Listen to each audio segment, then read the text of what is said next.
এই যে নির্বাচন নিয়ে যখন আলোচনা হচ্ছে যে দ্রুত নির্বাচনের, যত দ্রুত নির্বাচন বিএনপির দাবি আসছে, এই সময় হঠাৎ করে সরকারি নিরপেক্ষতা নিয়ে প্রশ্ন তোলা কিংবা এই যে শিক্ষার্থীদের রাজনৈতিক দল করা নিয়ে প্রশ্ন তোলা, এটি কি আসলে বিএনপি আসলে সরকার নিরপেক্ষতা নিয়ে উদ্বিগ্ন নাকি একটা রাজনৈতিক কৌশল আপনি দেখছেন, বা কেন হঠাৎ করে এই প্রশ্নটা সামনে নিয়ে আসছে? ধন্যবাদ আপনাকে, খুব যৌক্তিক বিষয় সামনে এনেছেন, একদম টাটকা তাজা একটা বিষয়, পথে ঘাটে খুব আলোচিত। একই সাথে ধন্যবাদ আমার সহ আলোচক নাজিমউদ্দিন আলম ভাইকে। যত না তিনি বিএনপি নেতা, আমার কাছে তার চেয়ে বেশি 90-এর তারকা হিসাবে। তারাও একসময় 90-এর গণ আন্দোলনের তারকা, এখন যেমন আমরা 24-এর কিছু তারকার সাথে পরিচিত। শুধু নাজিমউদ্দিন আলম বললেই চলতো, বাদবাকি আর কিছু বলতে হতো না। ডাকসু নেতা কিনা বা ডাকসুর কোন পদ, সর্বদলীয় ছাত্র ঐক্যের কোন পর্যায়ে আছেন, নামেই যথেষ্ট ছিল। এখন যেমন কয়েকজনকে আমরা নাম শুনলেই বুঝে ফেলি ওনারাকে। দেখুন, বিএনপির যে উদ্বেগের কথাটা আপনি বলছেন, নিরপেক্ষতা নিয়ে তারা এখনও শালীন পর্যায়ে আছে, ঠিক প্রশ্ন তোলেনি, অনেকটা আহ্বানের মতো জানাচ্ছে। বলছে যে যদি নিরপেক্ষতা হারায় সরকার, এরকম একটা ঝুঁকি তারা দেখছে। আবার সেটা যৌক্তিক কারণেই, যেহেতু 3 জন উপদেষ্টা সরকারে আছেন। আবার আজকে কিন্তু আরেকজন উপদেষ্টা পরিষ্কার করেছেন বিষয়টা। তিনি বলেছেন যদি তারা রাজনৈতিক দলই করবে অথবা নির্বাচনই করবে, সেক্ষেত্রে তারা যেন পদত্যাগ করে। অর্থাৎ বিষয়টা কিন্তু আলোচনার মধ্যেই আছে। কিন্তু গত কয়েকদিন কথার যে স্টাইল, যে বডি ল্যাঙ্গুয়েজ কারো কারো, সংশয়টা কিন্তু ওখানে। বিষয়টা খুব জটিল নয়, সিম্পল। তারা একটা দল করতেই পারেন, আবার একটা দল করলে সেটা বিএনপির আদর্শের সাথে, বিএনপির সৌন্দর্যের সাথে অত্যন্ত মানানসই। কারণ বিএনপির অন্যতম সৌন্দর্য হচ্ছে বহুদলীয় গণতন্ত্র। আবার আমাদের যে সংস্কার কয়েকটা প্রস্তাব আসছে, ওখানে বহুত্ববাদের একটা কথা আছে, অর্থাৎ সাবলীল একটা বিষয়। তো এখন বিএনপি যেই উদ্বেগটা, যেসব কারণে, প্রত্যেকটা কারণে যৌক্তিক এবং তাদের তিক্ত অভিজ্ঞতা আছে এই বিষয়ে। প্রথমত, ছাত্রদের প্রতি তাদের একটা সন্দেহ আছে, এটা পরিষ্কার। যে তারা রাজনৈতিক দল করছে, সেটা খুব ব্যতিক্রম কিছু নয়, করতেই পারে এরকম একটা প্রেক্ষাপট বদলের পরে। যদিও 90-এর প্রেক্ষাপট আর 24-এর প্রেক্ষাপটে ভিন্নতা আছে। নাজিমউদ্দিন আলম ভাইরা কিন্তু আরেকটা দল করার দরকার মনে করেননি, কারণ তারা একটা দলে ছিলেনই, ছাত্র দলে ছিলেন। অথবা হাবিব ভাইরা ছাত্রলীগে ছিলেন, অথবা শফি আহমেদরা জাসদে ছিলেন, তাদের আরেকটা দল করার প্রয়োজন পড়েনি। কিন্তু এবারের প্রেক্ষিতে একটু ভিন্ন।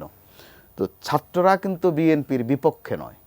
তারা এক পর্যায়ে বলছে যে তাদের আন্দোলনের বিএনপির চেয়ে বেশি ভূমিকা, কি কারণে? বেগম খালেদা জিয়াকে মুক্ত করার পেছনে। তাহলে উদ্দেশ্য কিন্তু কাছাকাছি, লক্ষ্যর মধ্যে হয়তো একটু ভিন্নতা আছে। তো আন্দোলনের এটাই হচ্ছে ইতিহাস। বিজয়ী হলে ক্রেডিট নেওয়ার অনেক পক্ষ থাকে, আবার এই ক্রেডিট দেয়াই বাঞ্ছনীয়। কিন্তু পরাজিত হলে কি হতো? পরাজিত হলে ওই ছাত্রদের অনেকেই কিন্তু এখন জীবিত নাও থাকতে পারত। নাজিমউদ্দিন আলম ভাইরাও হয়তো বা কারাগারে এই বাকি দিনগুলো কাটানো লাগতো। শুধু কারাগারে কাটানোই নয়, তাদের কারো কারোর মধ্যে এই আতঙ্কও ছিল যে কারাগারেও হত্যা করে ফেলা হয় কিনা। শেষ দিকে আওয়ামী লীগের আচার আচরণ, মন মর্জি অনেকটা ওই কিসিমের ছিল।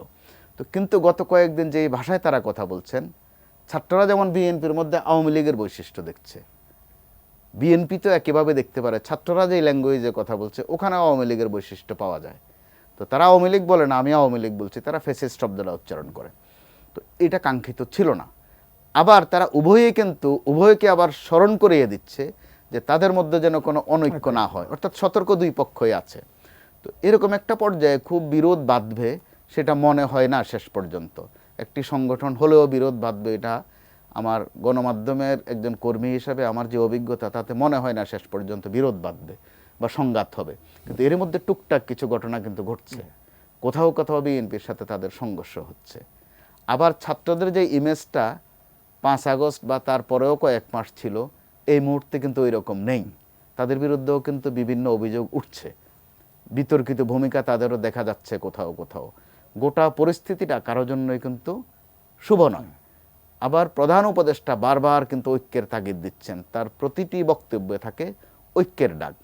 আবার যেটা দিয়ে আপনি শুরু করেছেন যে সংস্কার যদি বেশি হয়ে যায়, অথবা যে প্রস্তাবনা এসেছে নির্বাচন কমিশনের, এতে ক্ষমতা খর্ব হয়ে যায়, ওনার হুবহু বাক্যটা এটা না আসবে, এটা নিয়ে কথা বলবো। তো এরকম একটা অবস্থায় যেহেতু নির্বাচনী ট্রেনটা অলরেডি ছেড়ে দিয়েছে, তো দুটা দলের কাছে আবেদন থাকবে, বা মানুষও কিন্তু আশা করে, মানুষ তো নির্বাচন, নাজিমউদ্দিন আলমরা অথবা বিএনপি নির্বাচন চায় ক্ষমতায় যাওয়ার জন্য, ছাত্রদেরও এরকম একটা আশা এর মধ্যে প্রকাশ হয়ে গেছে, কিন্তু মানুষের কিন্তু এরকম, সাধারণ মানুষের বা আমাদের কিন্তু ওই রকম আকাঙ্ক্ষা অথবা ইচ্ছা নেই।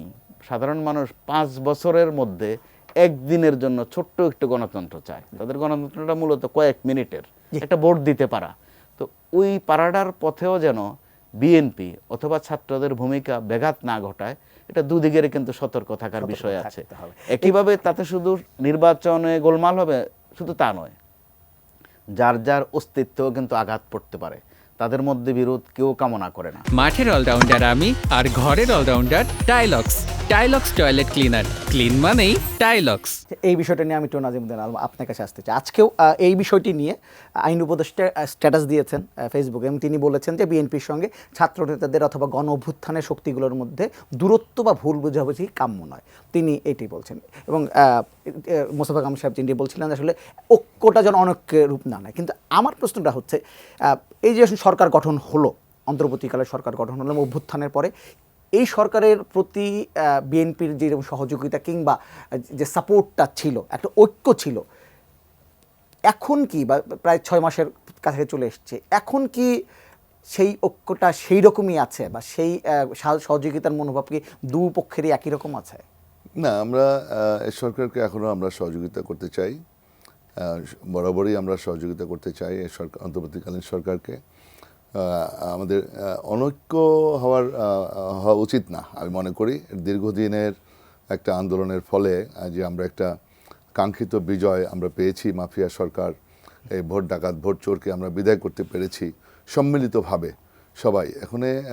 সবাই যেন সবার প্রতি একটা সম্মান রেখে কথাবার্তা বলা হয়।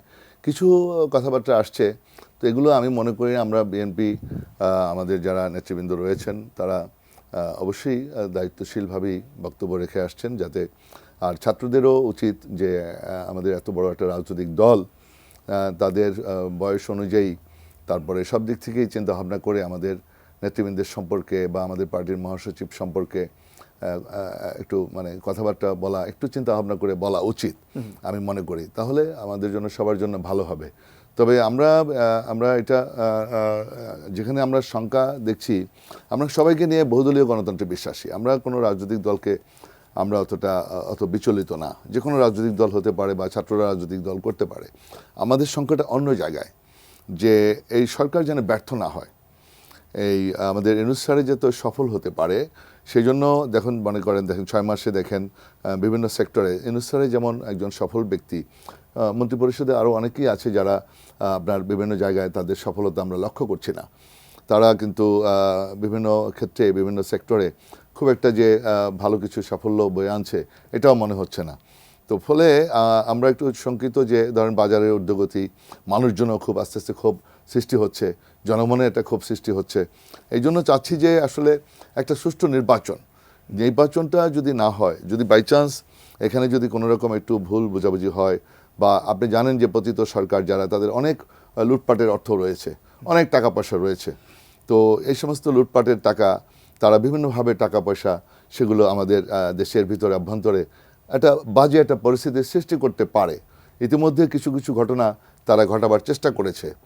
বাইরে থেকেও প্রতিবেশী রাষ্ট্র বিভিন্নভাবে তারা একটা ষড়যন্ত্র কিন্তু এই সরকারকে ব্যর্থ করার জন্য বা একটা বাজে একটা পরিস্থিতি সৃষ্টি করার জন্য কিন্তু অপচেষ্টায় লিপ্ত আছে। সেক্ষেত্রে আমাদের প্রত্যেকটা যারা আন্দোলনে ছিলাম, ছাত্র, বৈষম্যবিরোধী ছাত্ররা, তারপরে আমাদের রাজনৈতিক দল, সকলে কিন্তু আমাদের ঐক্য থাকা উচিত, যাতে করে ঐক্য বিনষ্ট না হয়। এই জন্য প্রত্যেকটা যার অবস্থান থেকে দায়িত্বশীল বক্তব্য রাখা উচিত, যাতে করে আমাদের ভিতরে অনৈক্যের সৃষ্টি না হয়। আমরা চাচ্ছি একটা নির্বাচনটা কেন সুষ্ঠু নির্বাচনটা না হলে তো আপনার গণতন্ত্র বিকশিত হবে না। আর গণতন্ত্র যদি বিকশিত না হয়, আপনার দেশি বিনিয়োগ হবে না, বেকারত্ব বাড়ছে, শিল্প কারখানা বন্ধ হয়ে যাচ্ছে, আপনার মানুষ আস্থা পাচ্ছে না। আজকে কোন দিকে যায়? বিদেশি বিনিয়োগকারীরা বিনিয়োগ করবে না। প্রধান উপদেষ্টার প্রেস সচিব এই বিষয়ে বলেছেন যে শিল্প কারখানা অনেক বন্ধ হচ্ছে ঠিকই, কিন্তু রপ্তানি বাড়ছে। না, আমি বলছি কি যে দেশীয় বিনিয়োগকারীরা এবং বিদেশি বিনিয়োগকারীরা খুব শঙ্কিত, তারা আস্থা পাচ্ছে না যে কোন দিকে যায়, কি অবস্থা। আবার এদিকে বাকবিতণ্ডা, পরিস্থিতি কিন্তু ঘোলাটে হচ্ছে। নির্বাচিত সরকার ফিরে পাবে। এই নির্বাচিত সরকার হলে পরে দেশি বিনিয়োগ, বিদেশি বিনিয়োগ তারা অবশ্যই আসবে এবং দেশ আরও সচলভাবে, আরও রাষ্ট্রীয় কাঠামো আরও মজবুত হবে এবং মানুষের আস্থা ফিরে আসবে, জনগণের আস্থা ফিরে আসবে। মানে সব সমস্যার সমাধান তাহলে নির্বাচন। প্রশাসনও দেখেন সে কি, প্রশাসনও দেখেন আপনার যে আইন শৃঙ্খলা কেন অবনতি, কেন চিনতেই পারছে, প্রশাসনের কনফিডেন্স পাচ্ছে না, কোন দিকে যাবে। তো যখন একটা নির্বাচিত সরকার থাকবে, গণতান্ত্রিক সরকার থাকবে, তখন প্রশাসন কনফিডেন্সলি কাজ করবে।